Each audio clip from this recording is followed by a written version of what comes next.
Assalamualaikum warahmatullahi wabarakatuh. Halo semuanya, bertemu lagi dengan saya Muhammad Rafli Fajri dengan NIM 330110001111. Di video kali ini saya akan membahas tentang mata kuliah saya, yaitu perbandingan hukum keluarga. Di sini saya mengambil tema yaitu analisis perbandingan hukum keluarga yang ada di berbagai negara. Apa aja sih teman-teman yang akan saya kulik, yang akan saya analisis, yang akan saya jelaskan ke teman-teman? Langsung aja cek videonya.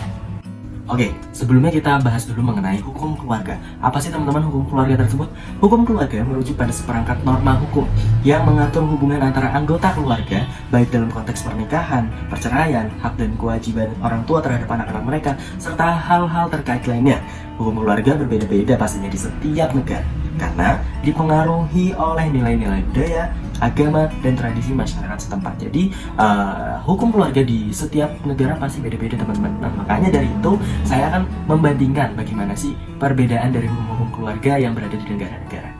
Dan langsung saja kita bahas mengenai poin-poinnya, yaitu saya akan membahas mengenai tentang usia perkawinan, kemudian poligami, perceraian, dan hukum warisan yang berada di berbagai negara. Langsung saja. Oke, di poin pertama yaitu usia perkawinan. Saya akan membahas hukum keluarga mengenai usia perkawinan di berbagai negara, yaitu di negara Tunisia, Syria, Mesir, dan Indonesia. Oke, yang pertama hukum keluarga yang mengatur tentang usia perkawinan di Tunisia, yaitu pada tahun 1956 di Tunisia, laki-laki dan perempuan dapat melakukan perkawinan jika telah berusia 20 tahun. Bagi pasangan yang berusia di bawah 20 tahun harus mendapat izin dari wali. Apabila wali tidak memberikan izin, perkara tersebut dapat diputus oleh pengadilan. Hal ini diatur dalam pasal 5. Oke, kemudian pada tahun 1981 ditetapkan bahwa ketentuan usia nikah adalah berusia 17 tahun bagi perempuan dan 20 tahun bagi laki-laki. Ini ada pembaruan lagi teman-teman di dalam hukum keluarganya. Sehingga mereka yang berusia di bawah ketentuan tersebut harus mendapatkan izin dari pengadilan. Izin tidak dapat diberikan jika tidak ada alasan yang kuat dan keinginan yang jelas dari masing-masing pihak. Berdasarkan hal ini, pernikahan di bawah umur di Indonesia perlu persetujuan dari wali. Jika wali menolak memberikan izin pada kedua belah pihak sudah bertekad melakukan pernikahan, perkara tersebut dapat diputuskan ke pengadilan. Oke, kemudian di negara kedua yaitu di Syria. Syarat usia menikah diatur dalam pasal 16, 18, dan 19. Pasal-pasal tersebut menjelaskan bahwa usia minimum perkawinan ada 18 tahun untuk laki-laki dan 17 tahun untuk perempuan. Jika laki-laki berusia 15 tahun dan perempuan berusia 13 tahun mengaku telah mencapai usia balik, maka hakim bisa memberikan izin kepada mereka atas dasar pengakuan dan bukti kedewasaan serta mendapat izin dari wali mereka. Kemudian di negara ketiga teman-teman, yaitu di Mesir. Mesir menetapkan UU atau Undang-Undang tentang Usia Minimum Pernikahan pada pasal 99 ayat 5 tahun 1931 bahwa usia minimal pernikahan bagi pria adalah 18 tahun dan bagi wanita adalah 16 tahun. Nah, kemudian di negara yang keempat yaitu negara kita sendiri teman-teman, yaitu negara Indonesia. Bagaimana sih hukum keluarga yang mengatur tentang usia perkawinan di Indonesia? Nah, di Indonesia, menurut Undang-Undang Perkawinan Nomor 1 Tahun 1974 yang telah diubah dari amandemen atau diperbaharui lagi teman-teman di dalam Undang-Undang Nomor 16 Tahun 2019 mengatur usia minimal menikah adalah 19 tahun baik untuk laki-laki maupun perempuan. Di Indonesia, pernikahan yang terjadi di usia kurang dari 19 tahun diperbolehkan dengan izin atau dispensasi dari pengadilan agama. Untuk poin yang kedua yaitu mengenai poligami. Nah, ini saya masih sama nih membandingkan di 4 negara yang tadi saya sebutkan. Yang pertama, di Tunisia. Dalam Undang-Undang Tunisia secara tegas diterangkan bahwa apabila seorang laki-laki yang telah menikah dan perkawinannya belum putus secara hukum, kemudian menikah lagi, maka diancam hukuman penjara 1 tahun atau denda setinggi-tingginya 240.000 mahalit. Dan kata lain, beristri lebih dari 1 orang atau poligami adalah perbuatan yang dilarang di negara ini sesuai dengan pasal 18. Jadi nggak boleh kalau di Tunisia untuk berpoligami teman-teman.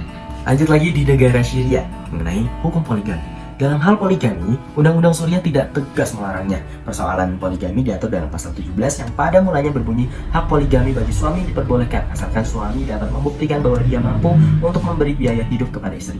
Setelah diamandemen, diperbarui lagi nih teman-teman. Pasal tersebut sedikit lebih akomodatif terhadap hak-hak perempuan. Amandemen terhadap pasal itu selengkapnya berbunyi pengadilan bisa saja tidak memberikan izin untuk poligami kecuali jadi justifikasi hukum untuk poligami dan mampu membiayai 2 istri. Telah memperpanjang memperpanjang dan mempersulit proses poligami. Bahkan, amandemen tersebut dapat mengekang keinginan para suami untuk berpoligami tanpa ada alasan yang jelas. Oke, selanjutnya yaitu di negara Mesir. Pada tahun 1985, Mesir dengan UU Amandemen Law nomor 100 tahun 1985 menetapkan aturan poligami. Dalam amandemen ini ditentukan bahwa poligami dapat menjadi alasan perceraian bagi istri dengan alasan poligami mengakibatkan kesusahan ekonomi baik dicantumkan pada ta'alak maupun tidak. Kemudian hukum di Indonesia mengenai poligami yang diatur dalam 7 ayat 2 Undang-Undang Perkawinan menjelaskan bahwa pengadilan dapat memberi izin kepada seorang suami untuk beristri lebih dari seorang apabila dikehendaki oleh pihak-pihak yang bersangkutan. Khusus bagi yang beragama Islam, dasar hukum poligami diatur pula dalam pasal 56 ayat 1 KHI. Suami yang hendak beristri lebih dari satu orang harus mendapat izin dari pengadilan agama. Merujuk pada dasar hukum poligami tersebut di atas, dapat disimpulkan bahwa pada dasarnya hukum poligami di Indonesia dapat dilakukan sepanjang poligami tersebut dilakukan sesuai dengan hukum poligami yang berlaku di Indonesia dan memenuhi sejumlah syarat-syarat poligami. Syarat terpenting seorang ketika ingin melakukan poligami untuk izin dari istri. Pertama, hal ini diatur baik dalam Undang-Undang Perkawinan ataupun KHI. Jika istri pertama tidak menyetujui suami untuk menikah lagi, maka suami tidak dapat melakukan poligami. Mengingat persetujuan istri merupakan syarat yang wajib dipenuhi jika suami hendak beristri lebih dari satu orang. Oke, poin selanjutnya yaitu mengenai perceraian, teman-teman. Perceraian yang bagaimana sih perceraian yang ada di hukum-hukum keluarga negara-negara lain, termasuk Indonesia? Yang pertama yaitu negara Tunisia. Di Tunisia, perceraian yang disampaikan secara sepihak tidak dapat berakibat jatuhnya talak. Perceraian dapat berlaku secara pasti dan efektif hanya apabila diputuskan oleh pengadilan. Demikian pula pengadilan dapat memutuskan perkawinan yang diajukan oleh istri dengan alasan suami gagal memberikan nafkah atau karena kedua belah pihak telah sepakat mengakhiri perkawinan. Kemudian negara Syria. Permasalahan talak dalam Undang-Undang Syria diatur dalam pasal 85 sampai 94, teman-teman. Sedangkan persoalan khulu diatur dalam pasal 95 sampai 104. Salah satu bunyi ketentuan tersebut adalah bahwa pemberian hulu dapat ditarik sebelum diterima oleh pihak lain. Selama masa iddah akibat hulu, pihak suami tetap berkewajiban memberikan nafkah kepada bekas istrinya, kecuali jika telah ada ketetapan dalam kontrak hulu sebelumnya. Kemudian negara selanjutnya itu negara Mesir. Dalam hal ini, Mesir memberlakukan mazhab Maliki. Hal ini ditandai dengan adanya Undang-Undang tahun 1920 dan Undang-Undang 1929, di mana seorang istri diperbolehkan untuk memohon pemutusan perkawinan atau gugat cerai. Dua undang-undang ini mengakui hak wanita untuk menggugat cerai suaminya karena suami tidak memberikan nafkah yang semestinya, menghilang selama 1 tahun, tidak memberikan nafkah, dipenjara selama 3 tahun dengan berkekuatan hukum tetap dan tidak bisa lagi memberikan nafkah batin kepada istrinya. Dalam hal ini, Mesir sengaja mengambil mazhab Maliki agar kepentingan sosial kemasyarakatan dapat terasasi dengan baik. Kemudian di negara kita sendiri, bagaimana sih hukum perceraian di negara Indonesia? Hukum perceraian di negara Indonesia yaitu pasangan suami istri yang mengajukan perceraian tidak serta-merta dapat dikabulkan oleh pengadilan, teman-teman. Harus ada alasan tertentu yang diperbolehkan mengajukan perceraian ke pengadilan. Perceraian hanya dapat dilakukan di depan sidang pengadilan setelah pengadilan agama atau pengadilan negeri yang bersangkutan tidak dapat lagi mendamaikan atau mediasi kedua belah pihak. Oke, sekarang poin yang terakhir, teman-teman, yaitu tentang hukum waris. Hukum waris yang berada di berbagai negara. Yang pertama, di negara Tunisia. Berkaitan dengan permasalahan warisan, Tunisia secara umum hanya melakukan kodifikasi terhadap ketentuan-ketentuan hukum mazhab Maliki. Akan tetapi, ada beberapa hal terdapat perbedaan ketentuan dengan mazhab Maliki, yaitu dengan berdasarkan pada pendapat-pendapat pakar hukum dari mazhab lain. Sebagai contoh itu, dalam pasal 143 bahwa anak perempuan dan anaknya dapat menerima asabah dari warisan, walaupun ada ahli waris lain dari pihak laki-laki, seperti saudara laki-laki dan paman. Ketentuan ini menunjukkan bahwa posisi anak perempuan dan anaknya lebih baik daripada ketentuan yang mazhab Maliki tentukan. Kemudian berlanjut di negara Syria. Reformasi hukum keluarga yang terkait dengan warisan ditemukan pada pasal 288 yang mengatur secara eksplisit tentang sisa harta warisan atau roh. Dalam pasal ini dijelaskan bahwa sisa harta warisan dikembalikan kepada ahli waris dan al-furud selain suami istri apabila tidak ada asabah. Sisa harta dapat dikembalikan kepada suami istri ketika tidak ada ahli waris, zawi al-furud, asabah, dan zawi al-arham. Selanjutnya yaitu negara Mesir.